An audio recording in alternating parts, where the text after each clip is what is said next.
Good morning, everyone. Welcome to another episode of Blerd Lines Podcast. As you know, as you can see, we have our lovely host at DadPad Gaming and Captain New, and another special appearance of Lady Gunner. Lady Gunner, we're going to talk about that catchphrase when we go to the Captain's Lounge because you know we only bring that type of energy all day, every day, no problem. Because you know how we get in on that Destiny grind. You feel what I'm saying? Yes. Yeah, so how is everyone doing this morning? Oh, I'm wonderful, Doing man. good. Getting Yeah. getting the morning again. It's 9:34 EST. As we starting up early morning. Good morning, everybody. How's y'all morning going? Good day. It's Get that good energy in, get six. that sunlight in, vitamin D. You know what I'm saying? Oh, It's 6:41 in the morning here. I It don't did it know. did wow. snow here if you're in Indianapolis. It did It I snow. it's know. snowing. It's I It wouldn't say snowed snowing. snowing. from 5 o'clock to about 8. Yeah, so I wouldn't say snowing, but it absolutely did snow. Hold on. There's I don't like white stuff coming down. Hold Yeah. on. Where's Liv? I know she's in the chat. Hello, Liv. I have jokes. I know you hate the fact when I lived up north, so when I said anything about snow, it came to bit me in the behind. But I live in the valley now. Oh, so it's snowing? It was 95 degrees yesterday, and today's gonna be 90.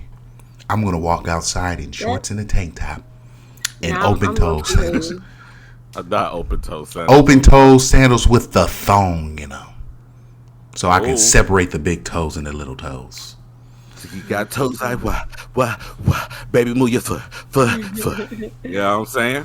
Them thong toes, You know we what out I'm here. saying? Absolutely. But man, thank everybody for tuning in. We have a busy topic scheduled to talk about today, man. We had a lot of good news happening. We have Sony going to reveal their version of the Game Pass. We also have, let me be responsible. Give me a second. Let me hear. We got the PlayStation Acquire Haven Studios. We have Moonlight coming out this week. Are you excited? We got the Halo show, which in my opinion, had zero to no promotion within the Halo game, which is a complete marketing mess. GT7 devs apologize for scummy in-game economy, and Suicide Squad kills the Justice League, delayed until spring 2023. And Witcher 4 changing software for development by going to Unreal Engine 5. Oh, Ladies and gentlemen, boys and girls, welcome to another episode of Blerd Lines Podcast.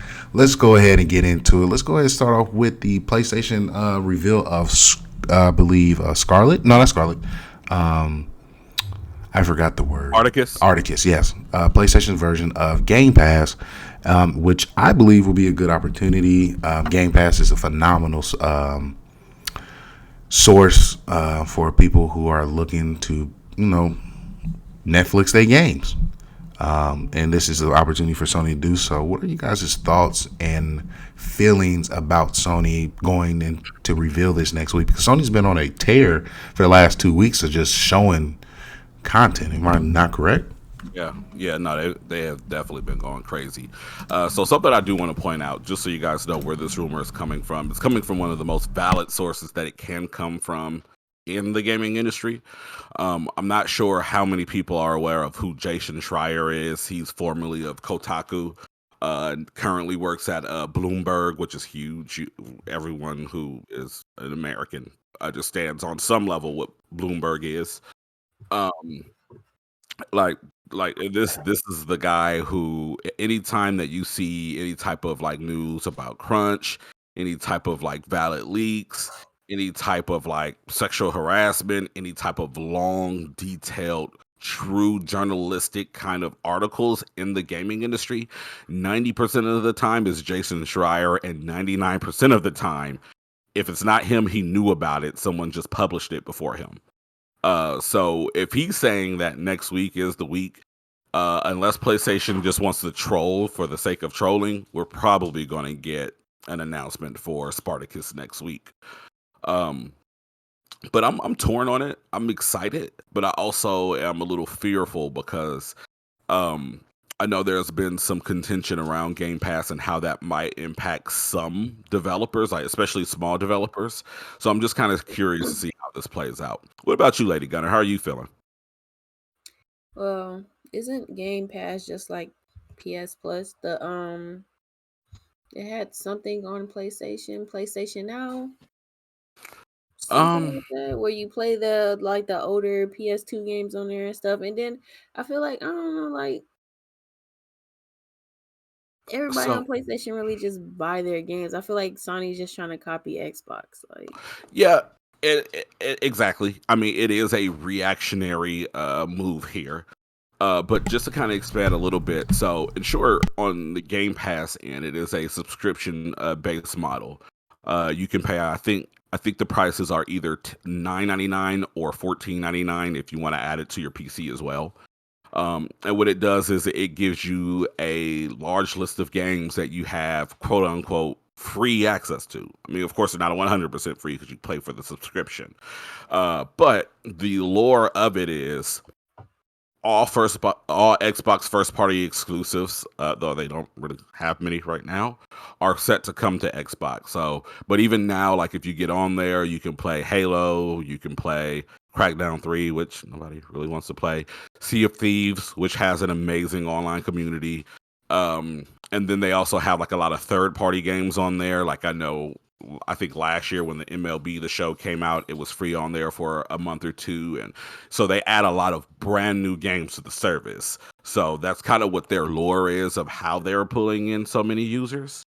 Um, but with that, PlayStation is looking to do the same, and some people are nervous because they're not sure if PlayStation's going to do the same thing. Are we going to start seeing all PlayStation exclusives up there? Are we going to see like maybe PlayStation Plus games disappear and maybe we just get maybe mm, some random indies? Like people are really like spinning their heads and trying to wrap around what this may mean in the PlayStation ecosystem. yeah, I honestly probably wouldn't do it because you already got the $10 a month PlayStation. Now I can see if they did that if they included your PlayStation Plus or Xbox Plus Ah, into the That's Game Pass. that's a hell of a point. yeah. Boom. Then So I'd be like, okay, but I'm already paying $10 a month, or other people do the $100 a year thing. I don't want to do it. I like the $10 a month. $10 a month plus $4.99. Y'all make the total like $13, $12 so somewhere in there. so it's interesting that you say that because according to Jason Schreier, the way that this is actually going to play it out is in a tiered system. So there's supposedly and rumored to be three different tiers to this. And the way this works is the tier number 1 or 3, however they decide to order them and as far as value. But the first tier is just traditional PlayStation Plus. The second tier is PlayStation Plus and PlayStation Now together. And the third tier is supposed to be PlayStation Plus, PlayStation Now, plus extended demos on games, as well as a back catalog of PS2 and PS1 games. Um, Okay. so that is the rumor. We don't know how true it is. We don't know if we can go by that. Got a dog. Say hi, Nipsey. Okay, What's up? love you. What's up, young Nip? I just Bye, Nipsey. Yeah, he just kept jumping on me, so I figured he wanted to be on the show. But that's the rumor. So exactly what your concern is why do I want to pay for another subscription service? They're looking of combining everything into one for one united price, which could essentially be something worthwhile, right? Yeah, now if they do that, I'm on board. I'm on board. Look, oh, I'm on board. as soon as I said PlayStation Now, she was like, "All right, I'm in." And then when I said PlayStation 2 and 1 games potentially added in, she was I just like, don't "Oh, know. I'm like adding those on there too. Jack and Dexter, yeah." like that you did say Jack and Dexter was your thing. So having what? access to that. So my biggest thing is what I'm seeing a lot of is this tier of pricing. Because I believe Crunchyroll is now doing the tier pricing. Netflix is doing the tier pricing, which is wild. And clearly with what's going on, Gully Gang, Sony is rumored to do that. I just want to see what's going to be accessed. Are they going? Sony needs. I want Sony to do a whole package thing. PlayStation Now, PlayStation Plus. I still want the 2 free games, of course, to download it because with Game Pass, once that game is off that particular month or rotation, it's gone. You can't get access to it to play on Game Pass, correct? Yeah. Now, yeah, that's correct. Now, one thing that I do see a lot in Game Pass, usually the games that are offered, at least with the Xbox exclusives, but one thing I've seen pretty common with a lot of those games that are on there is when they are available for free on on Game Pass, they also offer them with like a 10 or 15% discount where you can buy them for a cheaper price. So, which is good. And one thing that Game Pass is beautiful is a lot of day one access with new games. Sony has that, man. You're going to do a lot because it can be a phenomenal way for people to get a month in if they just want to try a game out.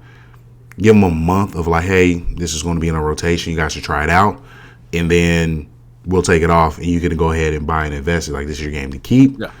Which will that will be phenomenal because again, old games do sell. Old games are cool, but Sony's bread and butter is those new exclusives, dropping them bangers because of the of modern day gaming. And there's nothing wrong there. Let me reiterate. Let me go ahead and say this. There's nothing wrong with playing older games. Xbox has great access to a phenomenal plethora of video games that we used to love and grow up on. Sony is just pumping out those games now those current games that we just love and enjoy at a beautiful, spectacular 60 FPS, and all that beautiful colorness. Horizon Zero Dose, all the beautiful colors, So I believe this is a good move.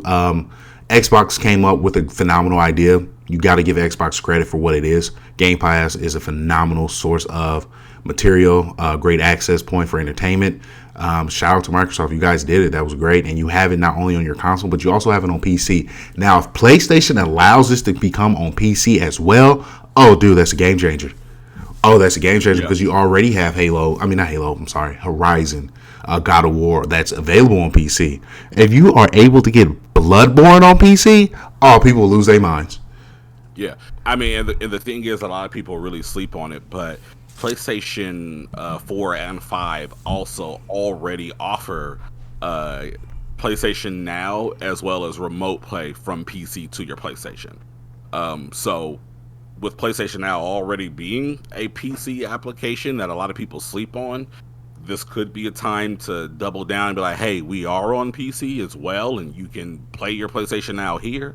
Or it could be a time for them to abandon that motto and solely focus on their traditional ecosystem. So there's really a lot of possibility here for them to really knock it out of the park.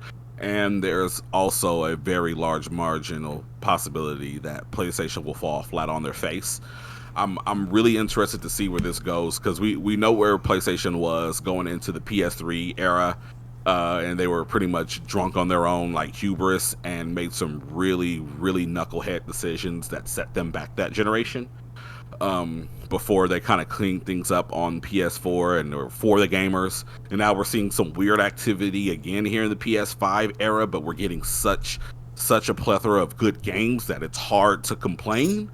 So, I don't know, man. Like, I really hope that they do well.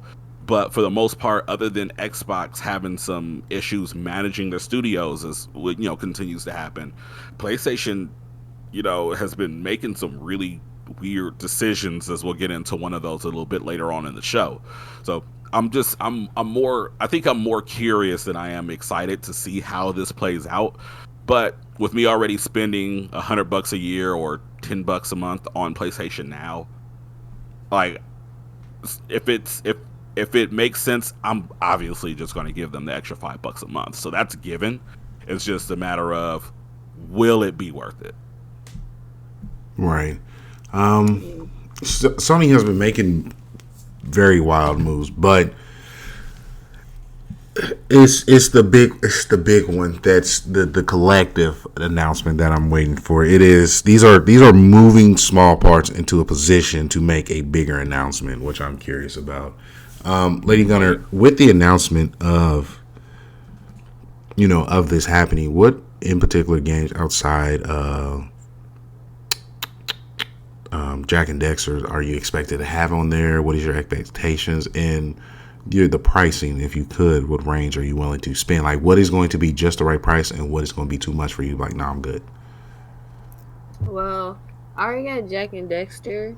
for free with the PlayStation Plus. They had it on there, That's my girl. but if That's they my homie. combined it with the PlayStation Pass and then a $10 a month subscription, I feel like it should be free. But if not, if I just pay the PlayStation Now, I feel like an old PS2 game should be worth like the most $10, least like $2.99. And like I said, the only really big impact a PlayStation 2 game had on me was Jack and Dexter 1 through 3. Then there was a game on PSP. Yeah, PSP was Dexter's Adventures or something like that. Yeah. And I think PlayStation was probably Let's Get Ready to Rumble. Okay. So Let's get be ready to rumble. yeah, so they'll probably be like Yeah. the only games I'll be like excited for. I had to like see the rest, but like off the top of my head, Jack and Dexter and Let's Get Ready to Rumble, and was I hope they bring PS3 games to it. Midnight Club, all the Midnight Clubs, best racing game out there. I don't play Man. Forza, GT6, GT7, none of that. Midnight Club was the best soundtracks, best Yeah. like car customization, best. They even had a story. Cops would chase you. All I heard Yeah. was literally Manny Fresh, rims real big. I was like, he really put that song on there. It was high. Right. I believe this is going to be really good, man, because okay, there are certain games nostalgia wise that I would want to have access to right now. I need NBA Street Volume 2. Like, I need to play that game in my life. So this is the bad news that I have for you guys. We probably won't get either of those games. I figured. Just for the fact of the business side of things is this. When we're talking about Midnight Club, Dub Edition is a brand. Dub is a brand of rims. So there was probably a licensing agreement with that. All the music in there was licensed music. Yeah. And all the brands that appear in that game were all licensed. And that would probably be Midnight Club LA, Midnight Club Tokyo Drift. Yeah, and LA was one of my favorites. I love that game on the PS3. But because they have so many different brands in there, unless they went in and removed the actual brand names from all of those games and relicense all of the music, which would be a nightmare for any legal team, we probably won't see those again. And I mean, honestly, kind of the same thing with NBA Street, because the soundtrack was legendary and Michael Jordan was all over both of those games. And we've got while the NBA license is still there, Michael Jordan is his entire own brand. Jordan brand is a brand of itself. Yeah, I hope that they find a way, but which I believe can happen. Just like so let my dreams be dreams and allow them to fly. Give me access to my NCAA. That's all I care for. Oh yeah, no. I mean, they already announced that they're back in production on those games, Perry. So you're just gonna have to wait for something new. Me and Ham are impatiently waiting. But I mean, this excuse me. I'm really excited. I was excited for Game Pass. I wasn't a hater of it. Game Pass was good. Yeah. But still, I'm excited for what's to come. Now, in later news, and talking about weird acquisitions and moves by Sony acquires Haven Studios. Yeah. Greg, and this is a big one. Yeah, talk to us about that. So a lot of people are very confused. Why is Sony buying a brand new studio that has never made a game? It's a legit question, but let me fill in a couple blanks for you guys. Jade Raymond is a woman who is a modern pioneer in the gaming industry. Can you say that again? She is a woman Oh. who is a modern pioneer in the gaming industry. Let me explain some things to you here. Jade Raymond has a history with Ubisoft, with EA, and more, which we'll get into here in one quick second, and was enlisted as a developer and lead developer over at Google Stadia. to make a game. Which Jade Raymond's name, if you know who she is big enough to actually build a marketing campaign on. Why? Because Jade Raymond is responsible for being one of the lead developers on the following titles: The Sims Online, Assassin's Creed 1, 2, and Bloodlines, Tom Clancy's Splinter Cell Blacklist, Watch Dogs, Assassin's Creed Unity, Far Cry 4, The Mighty Quest of Epic Loot, and Star Wars Battlefront 2. So, that is a damn good pedigree for anyone to be an integral part of those games. So what happened is Google Stadia is like, hey, this lady here knows what she's doing. We've got to sign her. She's going to be one of the people that release the first big AAA game on Google Stadia. Good idea. Until Google made the mistake of not understanding the way that games are developed, and they shut down the studio in 2 years. Problem with that is most AAA games take 3 to 5 years to develop. It's usually going to be 1 to 2 years of like, loose development, and then 2 to 3 years of active development before that game is done. So they did not give these guys enough time to do anything really but plan the game, and that was it. So around the time of the PS5 launch, PlayStation sat down with Jade Raymond, who at that point had formed Haven Studio. Haven Studio and Jade Raymond were looking for their first game to develop, to make a big splash, because she has a team with her and a bunch of other big veteran game developers from the industry. It was important, of course.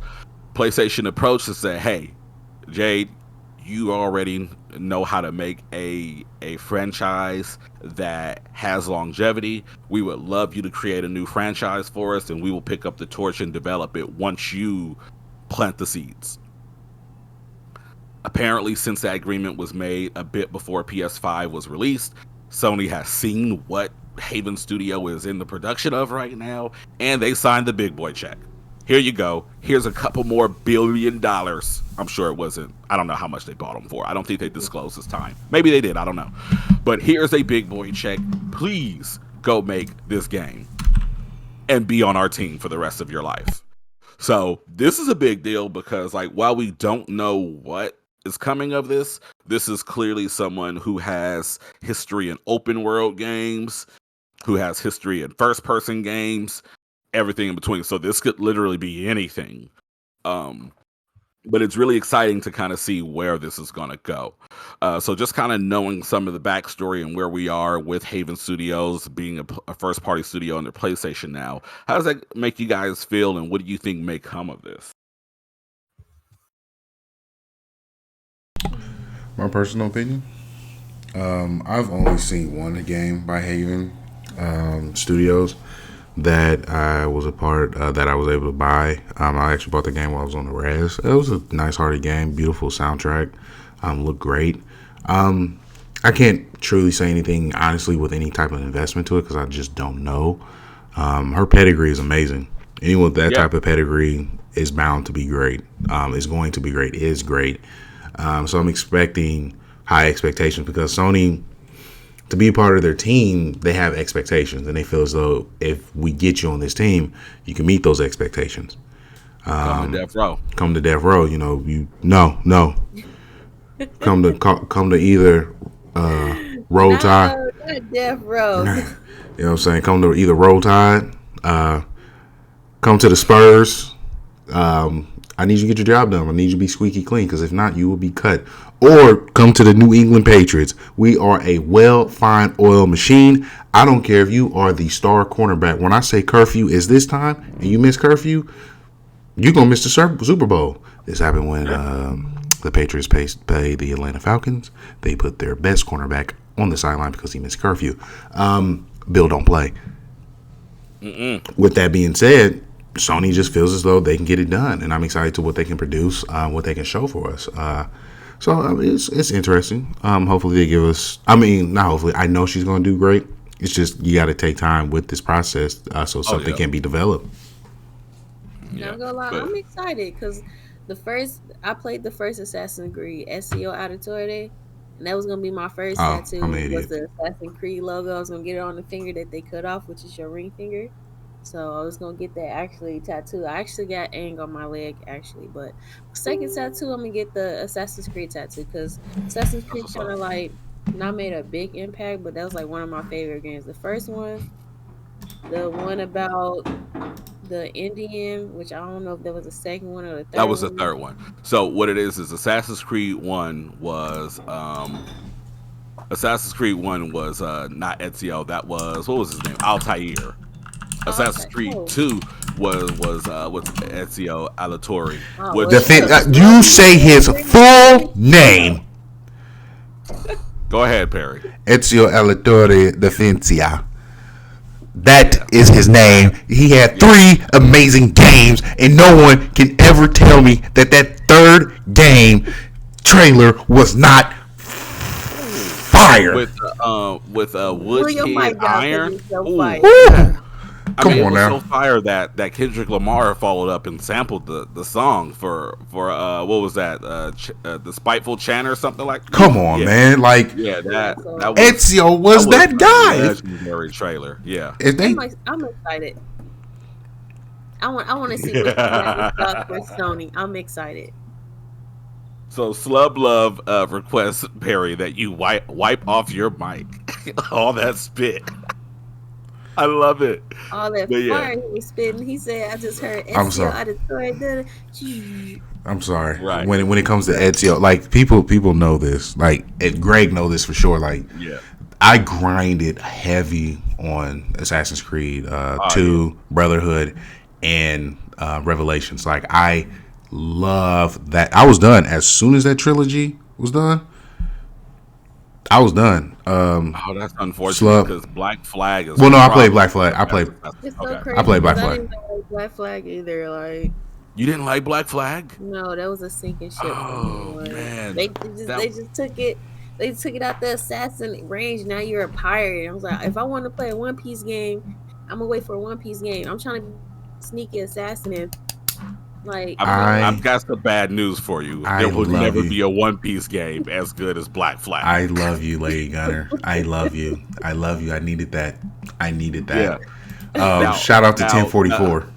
yeah. Now I will say the idea of a really good One Piece game sounds amazing. However, we know that Bandai Namco is gonna just smash the Ultimate Ninja Storm button. They're just gonna Yeah, do it. most It's like, definitely. it's another clone. Let's go. Smash circle to beat up your opponent. Gum Rocket. It's there. Smash B to destroy your opponent. Um, It's um, there. What is it on the Switch controller? Smash A to destroy your opponent. It's there. Like, sorry guys. hold on, Lady Gunner. Did you read manga? Don't you? Don't spoil enough for me. I Oh. watched. Well, the anime. Oh, you're far off. Then this is gonna be wild. Something major just happened. Like major. So you know how people tell individuals to skip Skypiea? Yeah. Don't skip Skypiea. Watch it. Pay attention to it. Take notes of it because that right there, that information plays a major role to what is happening now. Like literally, what just happened in this latest chapter. I'm not the biggest One Piece fan. I respect it for the longevity, the impact that it's had, and literally what's going on right now with all the major leaks. People are just fanboying all the theories that are coming out. It's booming. I highly suggest people who don't like the pacing of the anime, who just want to read, definitely say invest into the manga. You can read it on the Shonen app. It's $1 to get unlimited reading access. $1, 99 cents. If you are interested in that. If How not, much you say that was? I think I missed that. I might 99 try it cents out. At 99 cent where? on the Shonen app, Shonen manga app. Oh, Yes, y'all hear that? Any Shonen that's available, you can 99 read. cent. 99 That's- cents. that's I crazy. need to promote us. Like, You know what I'm saying? I highly suggest it. You have access to Promise Neverland, which I suggest everyone read because the anime was trash.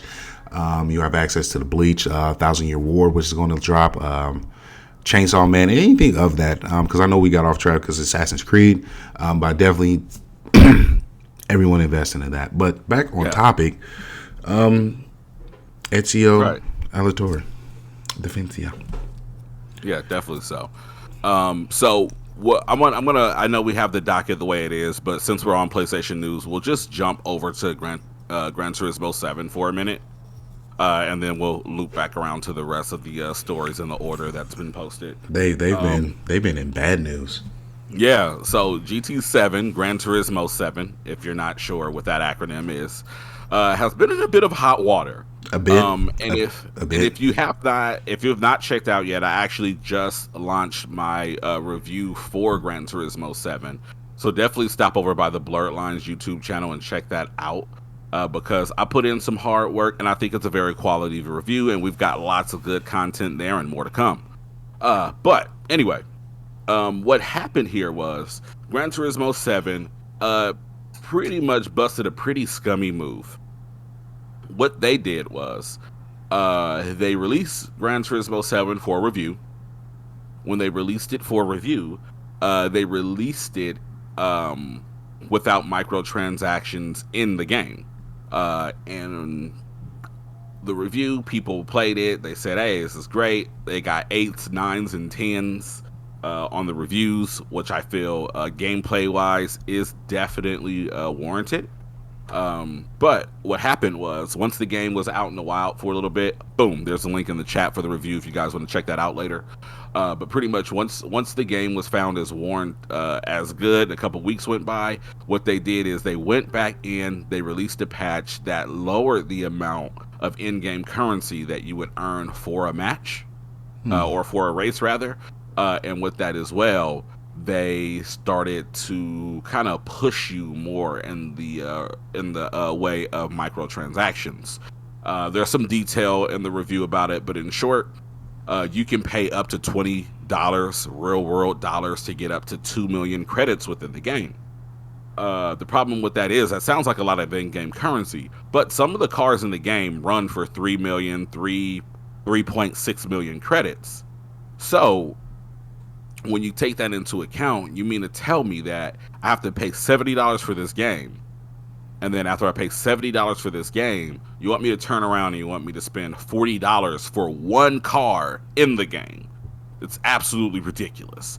So they have been getting review bombed left and right. It does sound like 2K, which is crazy. The difference is, though, the people that play GT7 are more so in the realm of core gamers, where 2K is usually in the realm of casual gamers that don't really speak up as much. So 2K is going to get away with that because they're not paying attention and as tuned in as people that would be watching the show are. But nonetheless, it is the lowest rated fan game on Metacritic for any PlayStation exclusive ever right now. They've been getting a review bomb. So Polyphony Digital came out. They released an apology. They vowed to basically fix the in-game economy because $40 for a freaking car in a $70 game is redonkulous. And with that as well, they are also rolling out 1 million credits to all players in the game. It's kind of a good faith of, okay, my bad, we messed up. I don't know though, man. And this kind of goes to what I was saying earlier about where PlayStation, while they're doing a lot of good stuff and putting some good games out there, we're starting to get a hint of them kind of being a bit arrogant, and that's scary, and it's bad for the consumers. Absolutely. Yeah. So I mean, Hannah Montana said everybody makes mistakes. Hannah Montana? She said that. I'm going to put that on a shirt with Lady Gunner saying it because that was so smooth. She said, Hannah Montana said everyone makes mistakes. Everybody makes mistakes. Everybody has those days. Yeah, maybe they do. Maybe they do. I don't know. But that's a pretty expensive mistake. $40 for a digital car, especially when you consider in Gran Turismo Sport, which was the last Gran Turismo game released. Like some of those same cars were purchasable for like $3 or $4 in real world cash. So I mean, my thing is, if you want to have microtransactions in your game, because some people, maybe they want to play the game but don't have as much time to grind. I'm not gonna lie, I'm not gonna be that person that says microtransactions should not be in games, because if that's what you want to do, do that. Cool. Spend $15 and get you some credits and get ahead of the game if that's what you want to do. So long as it's not pay to win in a competitive environment, go for what you know, bro.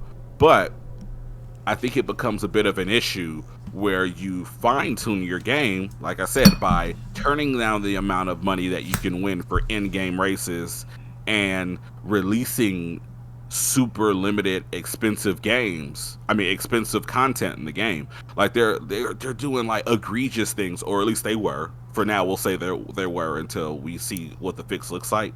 But I cannot make this up.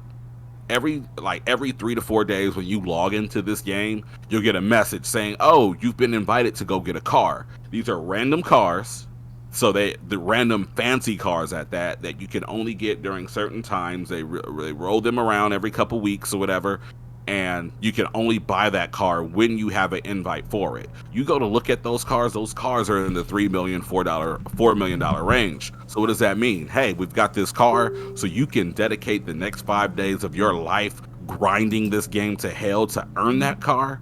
Oh, by the way, we did turn down the amount of credits that you get for while grinding. Or you can just give us $40 and we'll give it to you now. That's not okay. Like, I understand if this is a free game and you can just go and download it and that's how they're getting their money at that point. It's free, so hey, whatever, go for what you know. But if you're asking for $70 up front, why do I have to give you another $40 for content that I should be able to reasonably play for and get without getting gray hairs to do it? Yeah. So any thoughts on that, Perry? I mean, Gummy's practice for microtransactions has always been something that's bothered me in the game industry. I understand you got to make your buck. I understand that you want to feed the economy like some of these, I mean, not some, but all these developers need to be feeding. But if once it becomes a scummy practice, you need to go ahead and get kicked to the curb. That's not something, if it makes sense, like Rogue Company. I love their microtransaction. You can either grind for this stuff, you get rewarded quite handsomely if you play enough. Want to unlock a rogue? Play a few hours. You can unlock this rogue with this type of currency. You want to get it now? Spend $1. You want the season pass to get all the rogues? Here. You want the skins? You can either grind or you can buy it. And it's not a hard grind. And Rogue Company is a free game, and their models are perfect. You know, like, you don't have to gouge your fan base in order to get money out of them. Like, GT7 is good enough on its own because, like, I had the pleasure of reviewing the game and doing most of the playing before they jacked up the in-game economy. And because I enjoyed the game and because our partners over at Blerd Approved Gaming are so wonderful, I didn't have to pay for the game out of pocket. So I didn't have any problem with, because I love the Nissan GTR, I didn't have any problem putting in $20 to support the game on my own merit to get 2 million credits to kind of get some of my favorite cars ahead of the game. Like, leave that decision to the consumer, but don't force their hand. Like, that's super, super greasy in my opinion, man. Yeah. So wait, is Slub Love, is that Liv? Yeah, it's Liv. Liv, don't change your name and not tell us. That's not okay. It's clear. If you don't know her by now, it's easily shown that it's her. But well, yeah, as I start to read through, I'm like, wait a minute, that's Liv. But at first, when you start to read the chat and how Love talk, it's like, oh, okay. Yeah. But when Slub Lub is like, hey, Greg, you're wearing your hair up? I'm like, I don't know who you are, but yes, my hair is up. If she would have said eyebrows, you would have immediately, oh, that's Liv. Oh, yeah, I would have known. But I didn't know Liv was in the chat. I've got to, there we go. Now they look better. But yeah, we can move on unless anybody else wants to throw more stones at Sony at this very moment. I just want to point this out that, ladies and gentlemen, boys and girls, even though we are fans of Sony and PlayStation, everything that they produce, we also let Sony know when they are messing up. We let them know, like, hey, it's bad. Yeah. Hold on. What Peter Griffin said? Hey, stop it. Yeah. Stop it. And I mean, that's what they are. So like, be in mind, like, PlayStation fans and all, just like if Xbox messes up, we're going to pull their cards, we're going to pull PlayStation's cards. And we still haven't forgot about the fact that they are investigating potential sexual harassment and women oppression in their studio offices of America. So Y'all better do something on that. We've seen that tactic before of, oh well, we're investigating, and then you don't hear anything. We know, we see y'all. If you guys are doing scummy things in that office to the beautiful women in this country, y'all better speak up. Y'all better make some changes. Y'all better promote some women. Y'all better cut some checks. Y'all better make a public apology at some point or another. We not playing with y'all. And also, Microsoft and PlayStation, you guys make mistakes. Nintendo, you do no wrong. Yeah. You do no wrong. Shout out to Kirby.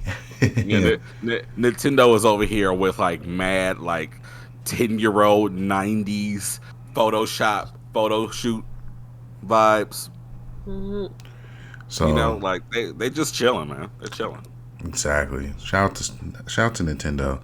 Because they're like, I don't care if I have to reskin and rehash this game over and over. I know I'm gonna get my money because our fans are loyal fans. Right. Yeah, They're just just got a loyal Oh, fan yeah. base, boy. They don't care what's going on. I was like, oh, the new Nintendo game? Bro, it's the same game that you got last year. I don't care. I'm spending the full price. I can see it now. Somewhere, Doug Bowser is sitting on top of a hill of all already printed copies of Metroid 4, Bayonetta 3, and also Breath of the Wild 2, and he's twisting his imaginary mustache and saying, delay them again. Sell them games they already own. Because he's Bowser, and of course you expect Bowser to destroy Nintendo, right? Right? No? Maybe not. Anyways, moving on. Moonlight is on its way. We are less than a week from the launch of Moonlight on Disney Plus. Let me start this out, man. Let me go ahead and do this. Moonlight is not a Marvel movie that people are expecting. Moonlight is a movie of not heroes and punching and kicking. It is a movie of 100%, 3,000. It's a series, though. It's a series. Oh, series. It's all that, sir. It's not about heroes. It's not about supervillains. It's about the drip. Moonlight's poster was the drippiest I have ever seen. Moon Knight. I'm sorry. Live tongue twist. I'm sorry. Moon Knight. No, I'm not. He's thinking about that movie with the gay men in it. That's why. It's okay. It was a really good movie, though. Yeah, it actually was a really good movie. Phenomenal movie. Moon Knight. Mummy Batman. You say it again? I like to call him the Mummy Batman. The Mummy Bat. Oh, that's shade out there. Where's Juan? I mean, where's Derek?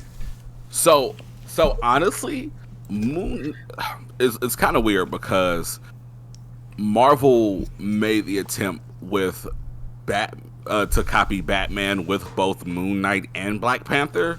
So you're not entirely wrong there, because Moon Knight does absolutely have Batman vibes to him, but that works because Batman in his purest form is putting hands on boys, and this movie is going to be about Moon Knight putting hands on boys. Yeah. This series is going to be about Moon Knight putting hands on boys, and I'm super excited to see what we have. I just want to see the drip. I care. Oh yeah, nothing but for the. Looks so good. The poster was Moon Knight versus Batman. That's what I want to see. What is it? I think they've got some of those shenanigans on YouTube, so you should go check them out. No, I'm talking about a movie like they did Batman versus Superman, where Batman cheated. I want to see Moon Knight. Batman did not cheat. No. How did Batman cheat? Because how do you turn crystal into a gas? And Superman and then he started banging his head on the sink. Boy, ain't no way. Superman could have just lifted that whole bathroom up and threw it in outer space. Superman could have did a lot of things. They made Superman go in there. So let me ask you a question. So if right now I get in a fight as a grown man with a 12-year-old boy, right? A physical altercation, and I decide that I'm not going and this is like a real life fight, and I decide that, oh well, my life is in danger in this fight, but anyway, I'm just gonna tiptoe around this fight, and I'm gonna go light on it because my life's not that important. And then 12-year-old decides that he's gonna knee me in the balls and then give me the meanest right hook and drop me to the floor. Is it my fault I lost that fight because I did not take it serious? Or is it his fault that he won the fight because he used strategy to his advantage? He cheated. He needs you in the balls. It's a fight to the death. Excuse me. There's a comment in the section from Liv, my little sister. Why are you fighting a 12-year-old? I have a 12-year-old son. Liv, I'm going to tell you to go ahead and attend to the comments and see that right there. Give me 1 second. Continue the conversation. Yeah. So exactly. But that's my thing, because like when you think about it, you have Superman who is aligned with godly powers in the realm of Earth. Like he is viewed as a god, and a god, like a mere mortal, outsmart him and bring him to his knees. Whose fault is that? So a god should be able to squish a mere mortal, like. But he didn't, because Superman is dumb and he's trash. Superman is not dumb or trash. Dumb what? And have you seen? So this is my thing. Batman almost every night, 9 out of 10 nights in a week. 9 out of 10 nights in the week, Batman is gonna pull up. He's like, "Hey, Joker, is that you again? Come here, get these hands. Let's get back to Arkham." Okay. Let's go ahead and pay attention, in particular, to the Injustice line of comics. My guy Joker was like, you know what? He even says in the comics, in the movie, and I think even in the game, he says, I got tired of losing to Batman, so I decided to go easy mode and take on Superman instead. Why? Because Superman is not as sharp as Batman. So what does he do? He goes and he takes kryptonite. He finds a way to ingest it into Superman, tricks Superman into killing his own pregnant wife, and then from there triggers a bomb that destroys Metropolis. Why? Because Superman is squash Batman like this. But he won't, because he's dumb and he's a Boy Scout. And his moral compass prevents him from doing what needs to be done on the most basic of levels. But that's contradicting, because Batman needs to. So I was going to go ahead and go after Liv with this comment in there, because Batman doesn't kill. But at the same time, Superman doesn't kill, when clearly a lot of these people need to be off that, sir. They need to go ahead and catch one to the dome. Like Joker, there is no logical reasoning behind why Joker is a man that needs to still be breathing. But at the same time, those moral compasses with that needs to go. Batman goes as far as being like, I can incapacitate anyone, what needs to happen. I'm not killing no one, but I will make the necessary decisions. Yeah, I'll put you in a full body cast. Superman has the ability, when he's able to unleash his full strength, that he's able to, like Darkseid, like he can unleash everything upon that man. Outside of that, Superman has, because he's a man who he doesn't know his limitations. He's a man of limitless power, which makes him boring. Because like this is my thing, away from the debate, and I know we're supposed to be talking about Moonlight, but somebody press that button. What makes Superman uninteresting is the fact that he does have limitless power. There's no stake in the game of knowing that at any point in time that Superman gets close to losing, he is a being that gets his power from the sun. He can literally fly into the sun, get as strong as he needs to be, come back and win the fight. And that makes it so boring. I understand that he's the first superhero, so they just like, yeah, just let him do everything. So I get that. But that also makes it boring, because there's no struggle, there's no trials and tribulation. Other than you potentially losing a loved one, there's nothing else you can do really to defeat Superman unless you are a magical being. And that is super boring. Put a cape on the boringness, because it makes for an uninteresting story arc. Oh, I've got to pretend to be weaker than I am, but when I'm ready to win this fight, I'm just going to get more power because I'm an anime character. Yay, One Punch Man. What do you think One Punch Man is? He's a diss track to Superman. He's a diss track to everything that is superheroes in general. But primarily Superman. He is a diss track, but Superman, bro, you cannot just say Superman as a whole is boring. There's stories. Hey, so So Liv, I'm he not. sounds like Goku, but guess what? Goku at least has to go through some type of training to unlock a new form and then plot armor his way through. Superman, who can fly, I think, faster than the speed of sound, can take 30 minutes to go fly to the moon, I mean to the sun, charge up, and then come back and win the fight. Hence why he beat Goku. And the reason he beat Goku is because Superman's primary power is he is as strong as he needs to be. That is super boring. It's it's so imaginative that it becomes unimaginative, uninteresting. Like we're not gonna do it. So next topic. Halo show is out and it has been received as a lukewarm reception. Has anybody watched the Halo show? I have not yet. I have quarrels with that right now. Yeah. What are those quarrels? So the Halo show missed a big opportunity as far as cross marketing.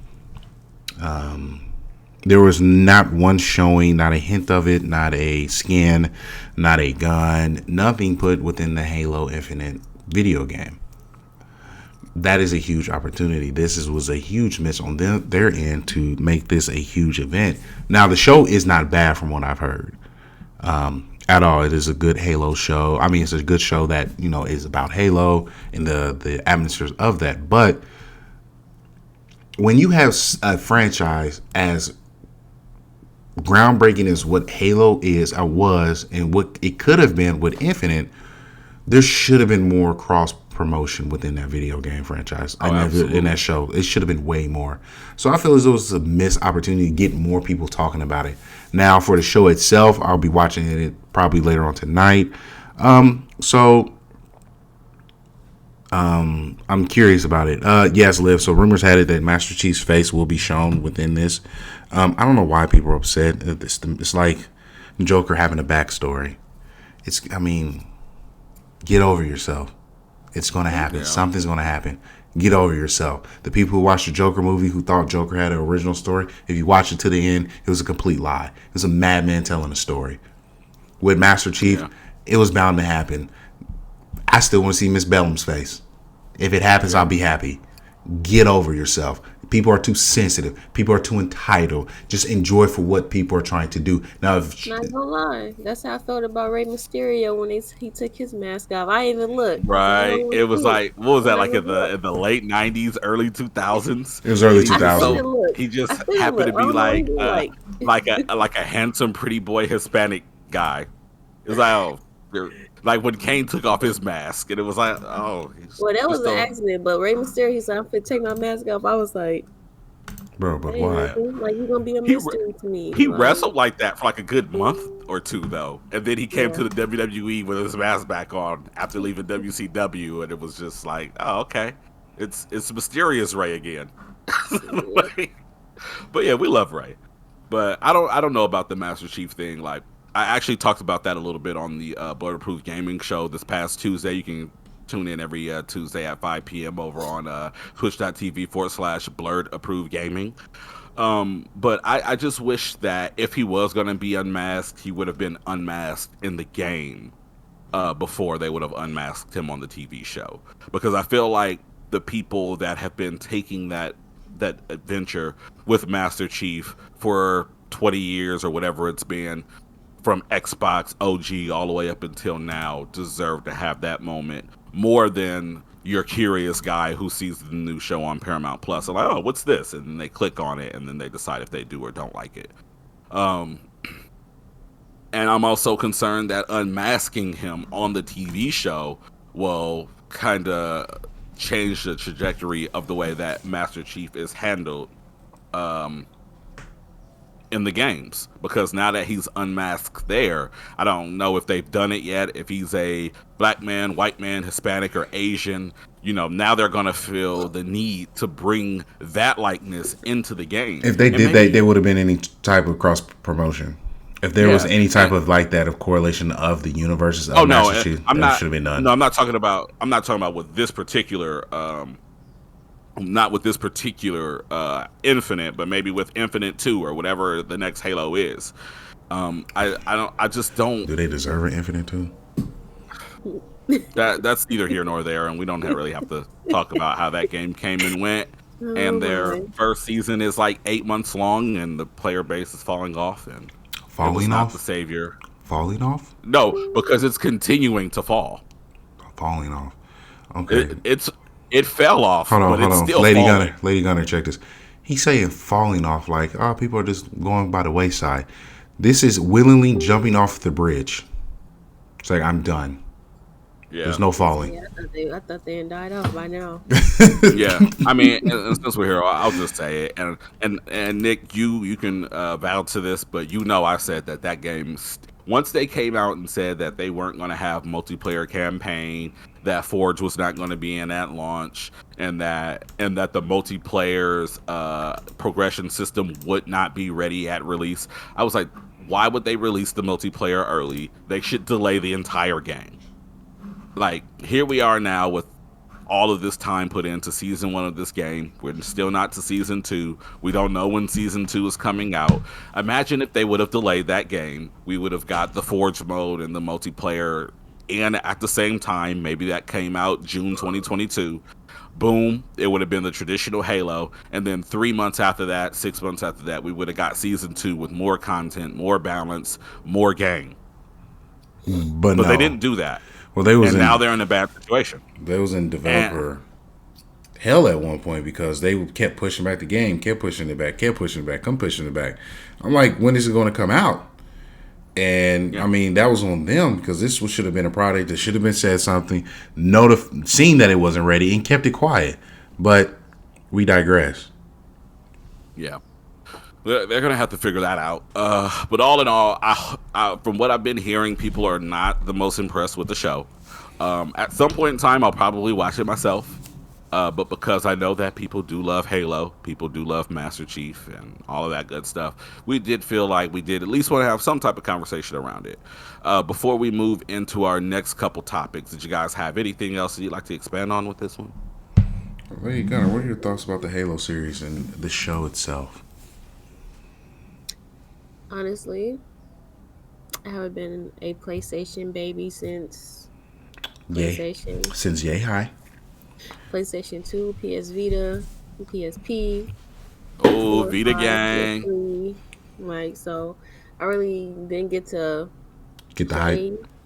Yeah, for Halo. The only reason why I had an Xbox 360 is because PS3 at the time was making you pay $10 for the online subscription. Or was it? What's that PS3? Oh, it's the other No, way around. PS2. Yeah. PS4 makes you Or was pay it for. PS4? PS4 was the first generation that made you pay. They had PlayStation Plus on I had a PS3, but at that point, it PS2, was and only then for my discount. brother gave me his 360. So then I went to PS3, and all you needed was internet, and then PS4 is doing the same thing. So I was like, ugh. But 360 is where I first played Mass Effect at, but I never played any of the Halo series. So kind of, I'm kind of interested in the show just because I like sci-fi, so I might check it out. Just because Halo is a big thing for the Xbox community, but other than getting Halo on the PC, I don't know the whole hype about Master Chief and all that. Yeah, yeah. It's funny that you say that Halo is a big thing for the Xbox community. My statement would go as Xbox. I mean that Halo was a big thing for the Xbox community. Oh. Quite honestly, all of the treasured Halo games, for Halo 1, 2, 3, Reach, and ODST were all Bungie developed games. And since 343 has come into prominence, Halo 4, 5, and now Infinite have all had these semi hot, kind of lukewarm receptions. So I guess like it's weird because at this point it seems like Halo warrants more bragging rights than it does quality games. And that sucks because Halo is definitely a pioneer in console shooters, console games in general, and party games. Like anyone who was college, high school age, linking up Xboxes and TVs knows the power of what Bungie developed Halo games did. Halo was a groundbreaking FPS that brought a lot of communities together. Like they were the, like, you had Quake, you had Doom and things like that, but Halo changed. They changed the foundation of FPSs and competitive shooting games like that. So you got it just to see how it's handled, man. It breaks my heart because I mean I was hyped about this, and then literally after the lukewarm release and how it just died after a month, man, I was sad. I'm like, man, this is, you're supposed to be on there grinding, having fun. I'm like, no, it's just bad. So yeah, I don't know, man. And I did play a little bit of the multiplayer of Infinite. It was fun, but it was not fun enough for me to be like, oh well, I'm gonna be here forever. And you know, and that shows because the player base is falling off. I hope that it does come back as more. So I think that's what happens when a game waits too long to appease their fan base. Eventually, people start dying down, and it doesn't live up to their expectations of the last Halo they played. I mean, yeah, that's literally what we saw with Gearbox and Borderlands 1 and 2. I mean, Borderlands created the looter shooter genre, and then after Borderlands 2 was a hit, they just disappeared for almost 10 years. And then what happened? Bungie was like, hey, that's a good idea. They made Destiny, and they are the definitive kings of looter shooters. And when I first saw Destiny, I was like, it looks like Halo had a baby with Borderlands, and this is what we got, which is true to this day. But nothing wrong with that, though. Yeah, but they, being the creators of Halo, they took their ball, they went home, they stopped by Gearbox Studios. I was like, hey, we like what you're doing. That's ours now. And boom, what do you have? Probably one of the most popular games of service to ever be done, and one of the best to ever do it. Because I mean, Destiny's killing it. Kicking behind. Yes. So let's go ahead and move on here. We've got two more topics. The first one we'll go with is Suicide Squad Kills the Justice League has been delayed into spring 2023. Good. This is kind of a weird one because honestly, I thought that they already announced that. It was already in my mind that Gotham Knights which is the WB Montreal game where you're doing Robin and Nightwing and the other Bat siblings, was coming out this like fall winter season, and then Suicide Squad was set for next year. But maybe I missed something. Maybe I had a dream and predicted the future. You guys got any thoughts on that? Good. Yeah. Good. You needed a delay, because if it was anything like the Avengers game or anything like that, you needed the delay. Like, you don't want to miss. Like, push back. It's okay. Ladies and gentlemen, boys and girls, it is okay to push your game back. Yes. Stop setting unreal. If you have these dreams and aspirations that bring the idea that you want to life, stop rushing it. Take your time. It's okay. Yeah. Let the game flourish. Give it water daily. Let it relax. Let your developers get up and walk away and wipe their eyes. Take a shower. Eat. Relax. Create a good fundamental promotion and marketing team that's not pressure. Like, hey, this is a hard day. We're going to do this, that, and the third. And force your team to press on and not get any sleep. It is okay. There's a lot of games out there. Stop being these diehard fans and trying to finish the game in a week and be the first one out so you have an opinion. No. Enjoy the games for what they are. Take your time. Enjoy them. Experience everything. Experience what they're giving you. That's why Horizon gave you this beautiful game for a reason. It doesn't want you to beat it within a week. Go through, explore, go for the trophies, look at take pictures.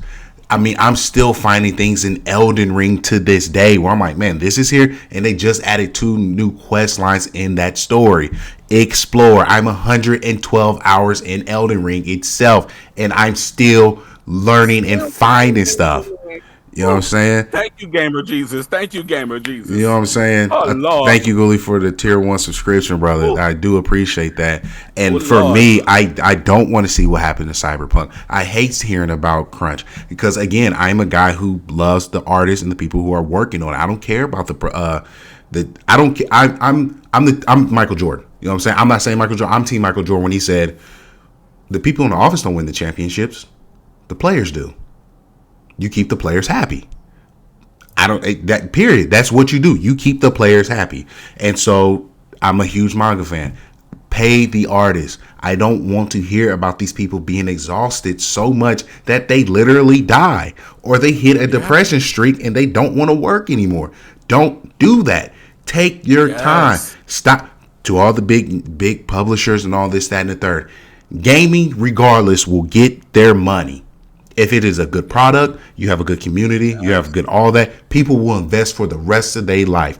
Look at Nintendo. They go to Nintendo speed. They don't care what you have to say. They going to do Nintendo things at Nintendo pace at all times. They do not care. Yes. Learn from the grandfather. Learn from them. They do good things. I don't want to pressure my team. They will be outselling just from taking their time. Yeah. I mean, but that's what it's about. Like, if you rush and you put a game out, like right now, CD Projekt Red, up until Cyberpunk came out, was one of the most revered and valued developers in the industry. Why? Because they put out Witcher 3. You know, they took their time to fix whatever unexpected bugs are in the game. They rolled out all this free content. They stayed in communication with their community. They listened to their community and they delivered.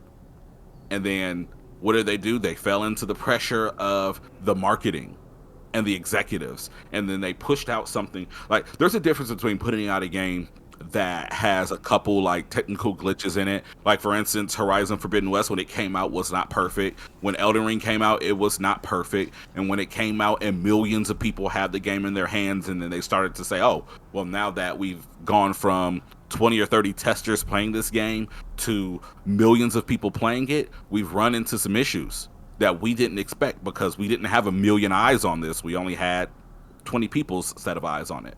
Those things happen. But when you release a game in the state that Cyberpunk was released in, they knew what that was. They knew exactly what it was. And that's why when that game released, they put it out and said, hey, we're only going to put this out there on a PC. If you want to review it, you got to review it on PC. If you want to review it and you want the PS4 version, you've got to go buy that yourself. Oh, and that PS5 and Xbox Series X version that you were looking for, that's not out yet. We're going to delay that because we're doing stuff. You know what you did. Yeah, so these guys delaying the game is fine. You know what? A couple weeks ago, what was the other game that I'm excited for? Oh, Forspoken.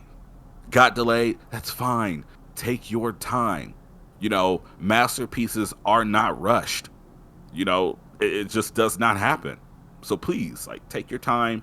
Like, for anyone who wants to send out hate mail and talk trash or whatever, it's like, yeah, go ahead and release that version to those guys and let them be upset. Let them waste their $60 to $70 on a bad game. But for the rest of us that have common sense, take your time. Give us the game that you are proud of, not the game that you're pressured to release. And then with that as well, while we're speaking on Suicide Squad being delayed, we also got announcements that The Witcher 4 at this point is in development. Hold on, I got this. Let me get this. Because Witcher 4 did make an announcement here on Twitter that it is being worked on a new game engine. Unreal Engine 5. So, I had the pleasure of speaking with one of our close friends, Mr. D. Rain, a.k.a. Kyle Torin, a.k.a. Mr. Upset Purdue lost to a 14-ranked team. So, this is a huge partnership with Epic Games. Unreal Engine 5 is go ahead and be partnered with Epic Games, and you know the platform engines is being built on. They're leaving Red Engine.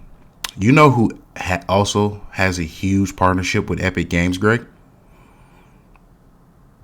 Who has a large partnership with Epic Games? Yes. Everybody. Everyone does, but Everybody, yeah. Because everyone, it's like in like everywhere. 70% of all. Yeah, but who in particular are you referring to? Sony.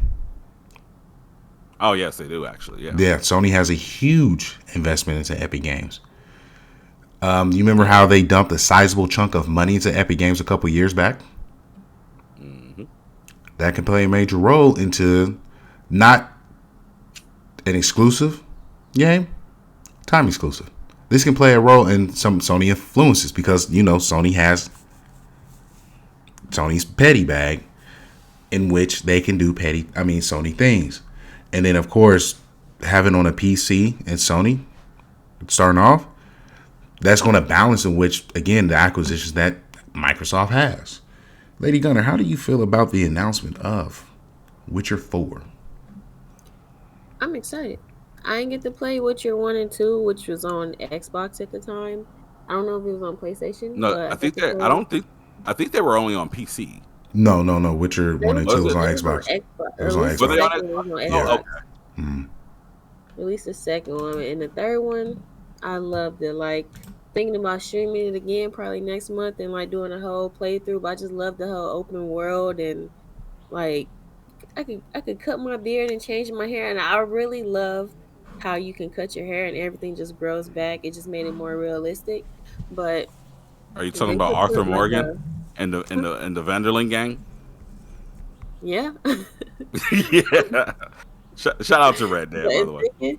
if they can make it multiplayer, like you and your friends hunting monsters like together, like not deep Monster Hunter game, but like you Witchers and like if they can make you customize like male or female Witcher type thing, I feel like it really take off. It took off by itself with just the story and the open worldness of it. Like it was so many side quests and sidelines to do it.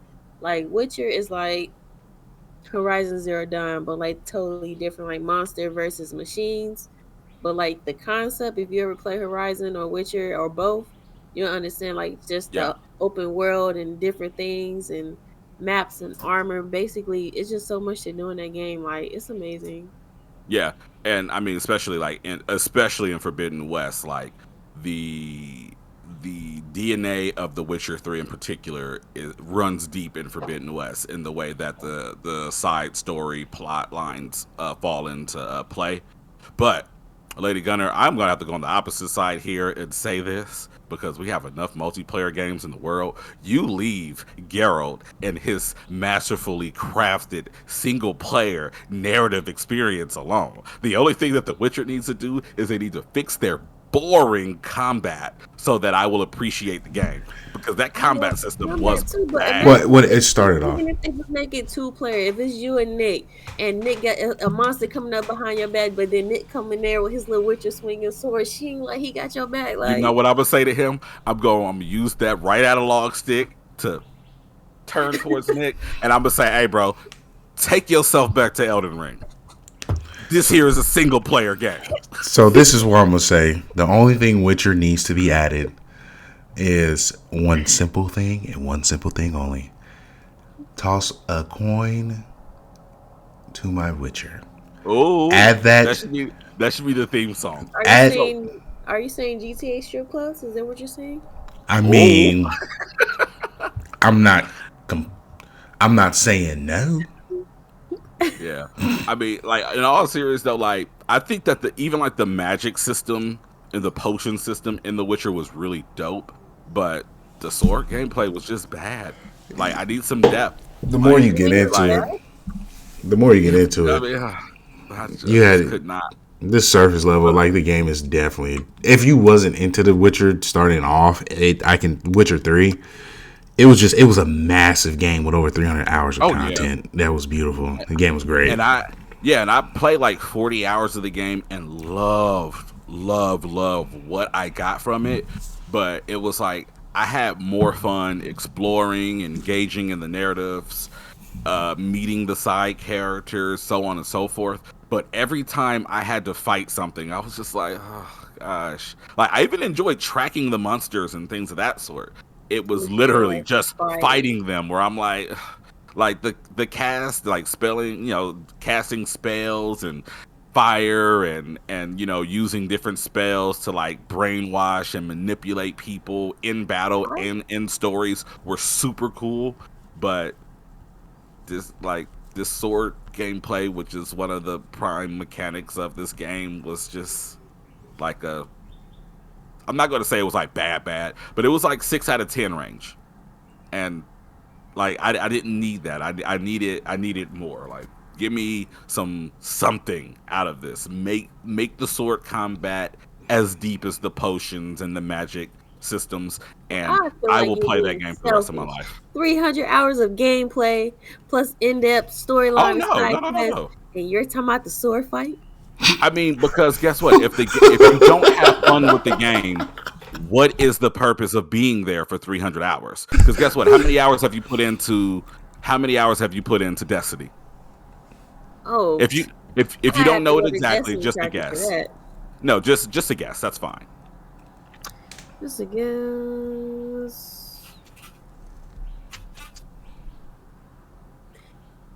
Well over 1,000. Yeah, probably. Yeah. Well over 1,000. So let me ask you this: if Destiny still had the same melee combat, they still had the same weapon selection, they still had the same supercharges. However, the actual shooting mechanics were not tight and felt good, would you have wasted as much time with Destiny as you have? Or invested? Wasted was a poor choice of words. But would you spend the same amount of time on that game if the shooting was just kind of meh, but everything else was pretty solid? If the story is grabbing my attention, if it's fulfilling that empty gap of that 6 to 10, if it's filling an empty gap of that four little points, yeah. So check this out. You gave it 1,000 hours not having fun with the primary combat mechanics. Lady Gunner, can I come to your defense as your lawyer, please? Go ahead. Go ahead. Because I'm smelling some BS. So check this out. I'm going to kill this real quick. Lady Gunner, people didn't notice this. She said, out of all the storytelling, all the things that you can do in the game, you want to talk about swordplay? Swordplay. I don't know if, ladies and gentlemen, boys and girls, if anyone is into basketball and basketball players, that was 100% a reincarnation of Allen Iverson saying, you want to talk about practice? Practice. Out of everything here, we gonna talk about practice. That's what we go. Lady Gunner did that to Greg just now, ladies and gentlemen, and therefore the case is closed. Lady Gunner said swordplay. You think I care about the swordplay out of everything else that I can do? Everything, the monsters, the graphic, the detail, the stiffer. You know, you can kill monsters and put them on your horse. And you're talking about the 6 out of 10 sword fight and you can pause. You can switch magic. Oh, a monster's attacking me, right? Full motion, switch magic, and it slows down. I can be like, boop, boop, boop, boop. All right, I'm finna flame you. I'm finna flame you up, like. And you talking about the sword fight? Because the fact that she did the primary mechanic of the game. I'm sorry, man. Like, the same with you, Nick. If Elden Ring was the game that it was, but the sword gameplay in it was not great, would you be as in love with that game as you are? I will make so it really don't matter. That's like me saying that I love Sonic, but if the game was still fast, but the platforming was shitty. Oh, that's probably the only one this episode because we're almost done anyway. Yeah. Would I still be in love with that game? Absolutely not. That's why only some Sonics are games that I love, and some of them I just check out because I'm a Sonic fan. So so you can't use Elden Ring because Elden Ring doesn't have the greatest fight mechanics because if we're being honest, Sekiro probably has the best swordplay fighting mechanics of any Souls game ever. Oh yeah, absolutely. And it's not even. Guess what happened with Sekiro? It was voted for the first Soulsborne game ever to be a mainstream game of the year. Yeah. Because why? It had tight mechanics all around. Okay, that's great. But then Bloodborne was still one of the game of the years. Like it was voted like one of the best Soul games of all time. So it digress. But also that had tight gameplay and fighting mechanics. Man, you know that. You know the fighting mechanics in Bloodborne were A1. That's why A1. Okay. It was okay because let's be real. There was a couple weapons and frame delays of certain weapons that definitely got on my nerves. And the counter was something you had to get used to. I enjoyed it, but there's nothing like bashing someone's sword away and stabbing them in the chest. But see, but this is what I'm saying. There's a difference between mechanics that might be a little difficult to grasp, like the parry system in Bloodborne, versus the game where you learn the mechanics, and even after you learn them, they're just kind of sort of all right. And that's all I'm saying. Well, and that speaks. Yeah, I mean, definitely. Yeah. So yeah, and that's fine. But Witcher 4, please fix your sword combat because it was not great, and that's the only thing in my opinion that's stopping this game from being a 9 out of 10 to being a flat out 10 out of 10. For you. We love you. Well, with Unreal Engine 5, things will change. It's going to be on smoother because there's that as for a developer standpoint. So, whatever product you guys give, we're going to play it to its fullest or get a decent amount of hours in so we know what we're talking about, unlike, some of these heathen people here. But with that being said, before we wrap it up, I want to thank everyone for coming into this phenomenal show. Lady Gunner, it has been a pleasure again to have you on our show. You are a phenomenal individual. You always bring the energy, you always bring the hype, and you always bring that type of energy that we're going to discuss here on the Captain's Lounge not next week, but the following week. So there's uncensorship, so we can say what we want to say. G, it's always been a pleasure working with you. Again, this is something we work hard for, and we're finally getting to it. So it's been an amazing pleasure grinding. We're working towards the top. So with everyone, thank you. My girl Coco, thank you, Liv. What is it? Twilla Dunn? Dad Dunn? I don't know. I can't even pronounce it. I'm half tired. Ghoulie Gang for everyone. T-Will the Don. T-Will the Don. Thank you for coming through. You guys have been awesome. And before we close out, we always have this opportunity where we talk about recommendations. So before we close out, recommendations for the week, ladies and gentlemen. Lady Gunner. Jinx. I recommend right now I'm binge watching Harry Potter. Oh. So if you haven't seen any of the Harry Potter movies, binge watch. I don't say binge watch it, but watch it. I'm just trying to get a feel for when the Harry Potter game comes out. It doesn't have a release date, but just to have, my P's and Q's. I already learned about the Ravenclaw, Hufflepuff, Gryffindor, Slytherin. I didn't know it was 4. I thought it was just 2 or 3 classes, but just get caught up on your if you're getting a Harry Potter game, or if you just like Harry Potter and magic in general. So is this your first time going through the Harry Potter series? Yeah, I just finished the Chamber of Secrets at 2 this morning. So yeah. The Chamber of Secrets is what, the second one? Second one. So I'm on the third one. Okay, so this is what I'll say to you as someone who likes but does not love Harry Potter. It does not get good until I want to say the Order of Phoenix, which I think is the 4th movie. And from that point, I mean, the first one, unless you are the first 2, unless you are someone that grew up with it, may kind of like them, but also might be okay, well, let's just see what else it has to offer. But by the time you get to Prisoner of Azkaban, I believe it's the 3rd one, which is solid. But by the time you get into that 4th movie, they kind of get. It's during that era of the dark gritty reboot, and there's a lot more money put into those movies. Somebody mute Coco. Definitely. So someone mute Coco now. It gets crazy. Mute Coco now. So wait, which one is the Goblet of Fire? Is that the one with Robert Pattinson? That's the 4th one? Yeah, it's the 4th one. Yeah, that's the 4th one. That's what I said. That's where it starts to get really good. Is the 4th one. 3 is cool. But by the 4th one, you really catch on to the stride of what's going on here. And that's where they start to get into the 8, 9, and 10 territory. But everything before that is cool. Voldemort is a bad guy that's OP right now. So. Oh yeah, that's my boy. That's my boy. No one cares. With his creepy self. No one cares because we all practice the dark arts. Right. Great. That's my boy right there. We ain't talking about Professor Snape. You know what I'm saying? We ain't gonna talk about Snape. That's my dog. Greg, you are Raven. You're not Ravenclaw. You are Ravenclaw. You are not of the Slytherin. Your shade level is nice, but Liv has already discussed, and she is the one who chosen this. Liv knows that I am the chosen one of the shade throwing. Nah, Liv Dark. don't know about boxing, okay? Liv don't know Liv about boxing, knows. okay? She feels. Someone. I keep looking at this comment that Coco made, and I can. What comment? I only got my comments open. You'll see it. I don't. You'll see it, Coco. Give me your phone. Give me your phone. It is 11 o'clock in the morning. We start shenanigans at noon. You remember barbershop? No rap music till 10:30. Do we need to put her? Do we need to put her in jail again?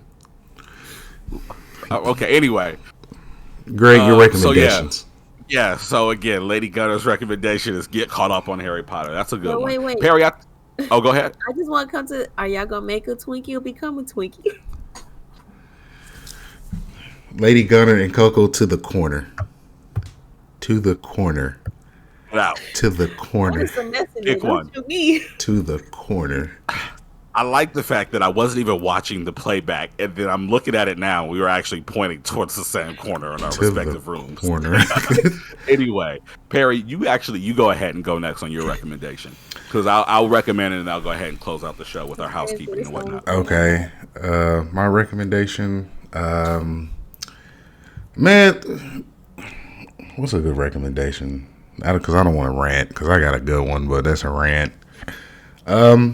I mean, if you can make that rant like no more than 3 minutes long, go for it. Man, stop being ashy, y'all. For real. Stop being ashy.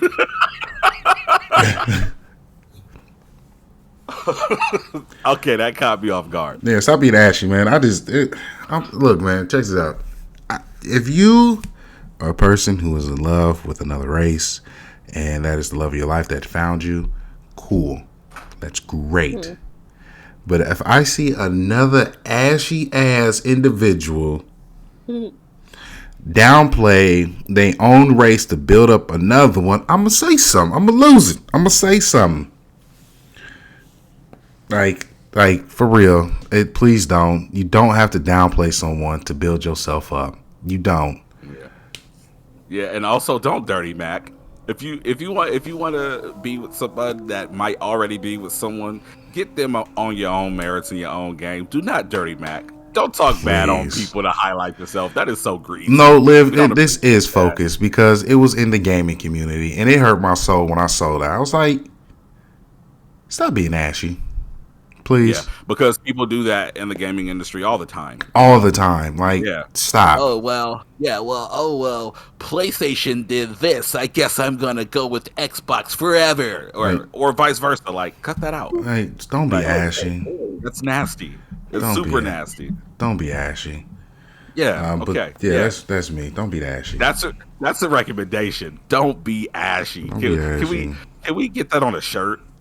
BLP, don't be ashy. Someone please. I don't know if we have any graphic designers out there, but somebody please. Shout out to every member who used to be part of NU. Everyone out there is doing their thing.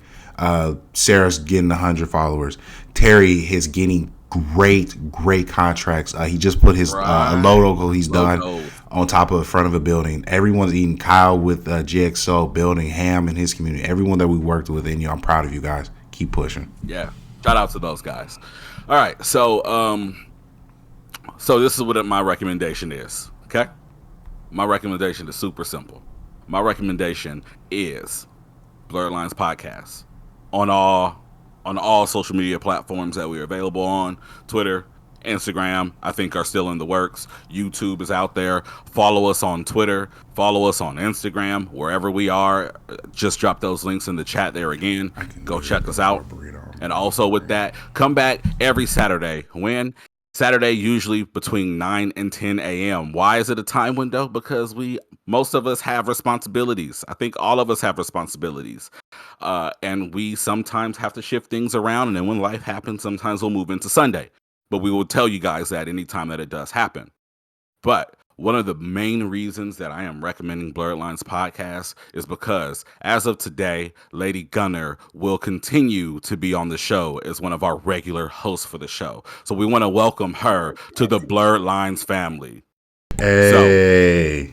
Yes. In the famous words of Tommy Pickles, I don't want any more responsibilities. but I'm gonna There take we it. go. No responsibilities. No responsibilities. So yes, so definitely with that, of course, every weekend morning, Saturday or Sunday, definitely tune in. Look out for any sporadic streams from Blerd Lines podcast, because Captain NU is always willing and ready to host our friends in the content creation space to highlight what it is that they do, so on and so forth. Also, watch out for our featured show, which we are normally feature on the Blerd Approved Gaming Show, which airs every Tuesday at 5 p.m. Eastern at twitch.tv/Blerd Approved Gaming. I want to also go ahead and give a shout out to my girl Liv, who always keeps it real with us, as well as Coco, always in the chat. Lady Gunner, of course, you're here. C Diesel, T Will, the Don. My Ghoulie gang, my guy Ghoulie gang, excuse me, as always, we love having you here. But especially to the Z, and newest member also of the want to Blerd shout out Lines. Z. The Z in there, sometimes I miss people. So, whoever is there, like, we always appreciate you, because you'd be anywhere in the world on this Saturday morning, but you're here with us. That means the world to us. But out of everyone that is listed, the hardiest gang today will be assigned to the newest member of the Blerd Lines family, Lady Gunner. I want you to know that you deserve the hardiest gang. Gang. There we go. So, Appreciate thank you for coming by, guys. Have a wonderful day. Peace, love, and hair grease. Everybody. We are out.